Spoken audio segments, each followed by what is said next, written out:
आज के प्रसंग में कोई आगे चलकर सुंदर वट वृक्ष देखकर उसकी छांव में कोमल पत्ते बिछा देते हैं और श्री राम से कहते हैं, कुछ देर के लिए आप यहाँ विश्राम कर लीजिए, फिर चाहे अभी या प्रातः चले जाइएगा। कुछ स्त्रियां घड़े में पवित्र जल भर लाती हैं और कहती हैं, आप आचमन कर लीजिए। उनके प्रीति भरे वचन सुनकर दयालु राम ने सीता को थका हुआ जानकर कुछ देर के लिए विश्राम किया। तब गांव की स्त्रियां बड़े सकुचाते हुए सीता जी से बोलीं, हे सुनैनी, ये सुंदर शरीर वाले वीर पुरुष तुम्हारे क्या लगते हैं? तब सीता जी लक्ष्मण की ओर देखकर कहती हैं, ये गोरे तन वाले मेरे छोटे देवर लखन हैं। एवं सकुचाते हुए तिरछी नजर से श्री राम की ओर इशारे से कहती हैं, श्यामल रंग वाले मेरे पति हैं। बड़ा सुंदर प्रसंग चल रहा है, आप भी मन लगाकर सुनें।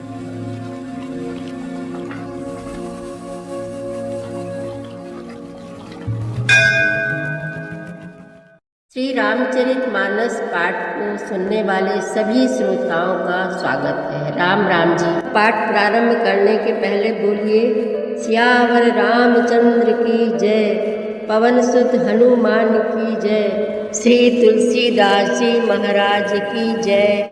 एक देखी बट छाव भली, दासी मृदुल तृण पात, कहाहि गवाई छिनु कुश्रम, गव नभ अबहि की प्रात।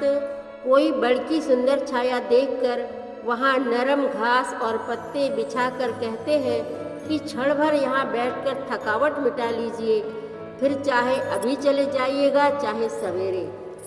एक कलश भरिया नहीं पानी, अचेय नाथ कहाहि मृदुबानी, सुनि प्रिय बचन प्रीति अति देखी, राम कृपाल सुशील विसेखी। कोई घड़ा भरकर पानी ले आते हैं और कोमल वाणी से कहते हैं, नाथ आचमन तो कर लीजिए। उनके प्यारे वचन सुनकर और उनका अत्यंत प्रेम देखकर दयालु और परम सुशील श्री रामचंद्र जी ने जानी श्रमित सीय मन माही, घरी के विलंब कीन बट छाही, मुदित नारी नर देखहि शोभा, रूप अनूप नयन मनु लोभा। मन में सीता जी को थकी हुई जानकर घड़ी भर बड़ की छाया में विश्राम किया। स्त्री पुरुष आनंदित होकर शोभा देखते हैं। अनुपम रूप ने उनके नेत्र और मनों को लुभा लिया है। एकटक सब सोहहि चहुँ ओरा, रामचंद्र मुख चंद चकोरा, तरुण तमाल बरन तनु सोहा, देखत कोटि मदन मनु मोहा। सब लोग टकटकी लगाए श्री रामचंद्र जी के मुख चंद्र को चकोर की तरह तन्मय होकर देखते हुए चारों ओर सुशोभित हो रहे हैं। श्री राम जी का नवीन तमाल वृक्ष के रंग का श्याम शरीर अत्यंत शोभा दे रहा है, जिसे देखते ही करोड़ों कामदेवों के मन मोहित हो जाते हैं। दामिनी बरन लखन सुठनी के, नख सिख सुभग भाव तेजी के, मुनि पट कटिन कसे तू नीरा, सोहहि कर कमलन धनु तीरा। बिजली के से रंग के लक्ष्मण जी बहुत ही भले मालूम होते हैं। वे नख से शिखा तक सुंदर हैं और मन को बहुत भाते हैं। दोनों मुनियों के बलकल आदि वस्त्र पहने हैं और कमर में तरकस कसे हुए हैं। कमल के समान हाथों में धनुष बाण शोभित हो रहे हैं। जटा मुकुट शीसन सुभग, उर्भुज नयन विशाल, शरद परब विधु बदन बर, लसत स्वेद कन जाल। उनके सिरों पर सुंदर जटाओं के मुकुट हैं, वक्ष स्थल भुजा और नेत्र विशाल हैं और शरद पूर्णिमा के चंद्रमा के समान सुंदर मुखों पर पसीने की बूंदों का समूह शोभित हो रहा है। बरनी न जाई मनोहर थोरी मति मोरी। राम लखन सिय सुंदर ताई, सब चित वही चित मन मति लाई। उस मनोहर जोड़ी का वर्णन नहीं किया जा सकता, क्योंकि शोभा बहुत अधिक है और मेरी बुद्धि थोड़ी है। श्री राम, लक्ष्मण और सीता जी की सुंदरता को सब लोग मन, चित्त और बुद्धि तीनों लगाकर देख रहे हैं। थके नारी नर प्रेम पियासे, मनहु मृगी मृग देख दिया से। सिय समीप ग्राम तिय जाही, पूछत अति स्नेह सकुचाही।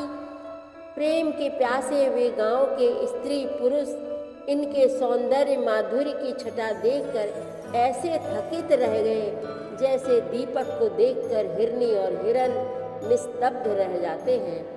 गांव की स्त्रियां सीता जी के पास जाती हैं, परंतु अत्यंत स्नेह के कारण पूछते सकुचाती हैं। बार बार सब लाग ही पाए, कहाहि बचन मृदु सरल सुभाए। राजकुमारी विनय हम करही, तिय सुभाए कछु पूछत डरही। बार बार सब उनके पांव लगती हैं और सहज ही सीधे साधे कोमल वचन कहती हैं। हे राजकुमारी, हम विनती करती कुछ निवेदन करना चाहती हैं, परंतु स्त्री स्वभाव के कारण कुछ पूछते हुए डरती हैं। स्वामिनी अभिनय क्षम भी हमारी, बिलगु न मानव जान गवारी। राजकुंवर दो सहज सलोने, इनते लही दुति मरकत सोने। हे स्वामिनी, हमारी ढिठाई क्षमा कीजिएगा और हमको गंवारी जानकर बुरा ना मानिएगा। ये दोनों राजकुमार स्वभाव से ही लावण्य में परम सुंदर है। मरकत मणि, पन्ने और सुवर्ण ने कांति इन्हीं से पाई है, अर्थात मरकत मणि में और स्वर्ण में जो हरित और स्वर्ण वर्ण की आभा है, वह इनकी हरिताभ नील और स्वर्ण कांति के एक कण के बराबर भी नहीं है। श्यामल गौर किशोर बर, सुंदर सुषमा ऐन। शरद सरवरी नाथ मुख, शरद सरोरुह नैन। श्याम और गौर वर्ण है, सुंदर किशोर अवस्था है, दोनों ही परम सुंदर और शोभा के धाम है। शरद पूर्णिमा के चंद्रमा के समान इनके मुख और शरद ऋतु के कमल के समान इनके नेत्र हैं। कोटि मनोज लजाव निहारे, सुमुखी कहाहु को आहि तुम्हारे। सुनि स्नेह मय मंजुल बानी, सकुची सी मन महु मुस्कानी। हे सुमुखी, कहो तो अपनी सुंदरता से करोड़ों कामदेवों को जलाने वाले ये तुम्हारे कौन है? उनकी ऐसी प्रेममयी सुंदर वाणी सुनकर सीता जी सकुचा गईं और मन ही मन मुस्कुराई। तिनहि बिलोकी बिलोकति धरनी, दुहु सकोच सकुचति बर भरनी। सकुचि सप्रेम बाल मृग नयनी, बोली मधुर वचन पिक बयानी। उत्तम गौर वर्ण वाली सीता जी उनको देखकर संकोचवश पृथ्वी की ओर देखती हैं। वे दोनों ओर के संकोच से सकुचा रही हैं, अर्थात न बताने में ग्राम की स्त्रियों को दुख होने का संकोच है और बताने में लज्जा रूप संकोच। हिरण के बच्चे के सदृश नेत्र वाली और कोकिल की सी वाणी वाली सीता जी सकुचाकर प्रेम सहित मधुर वचन बोली। सहज सुभाय सुभग तन गोरे, नाम लखनु लघु देवर मोरे। बहुरी बदनु विधु अंचल ढाकी, पियतन चितई भोर करी बाकी। ये जो सहज स्वभाव सुंदर और गोरे शरीर के हैं, उनका नाम लक्ष्मण है। ये मेरे छोटे देवर हैं।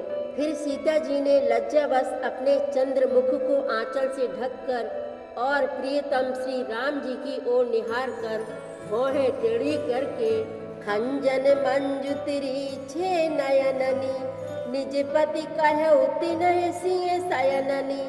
भई मुदित सब ग्राम बधूटी, रंकन राय राशि जन लूटी।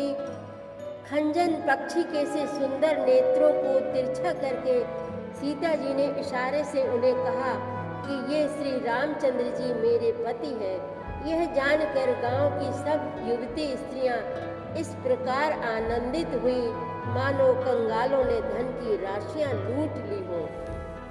अति सप्रेम सिय पाए परी, बहुविध देहि आशीष।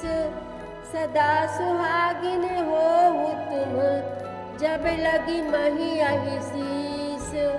सियावर रामचंद्र की जय, पवन सुत हनुमान की जय। श्री तुलसीदास जी महाराज की जय।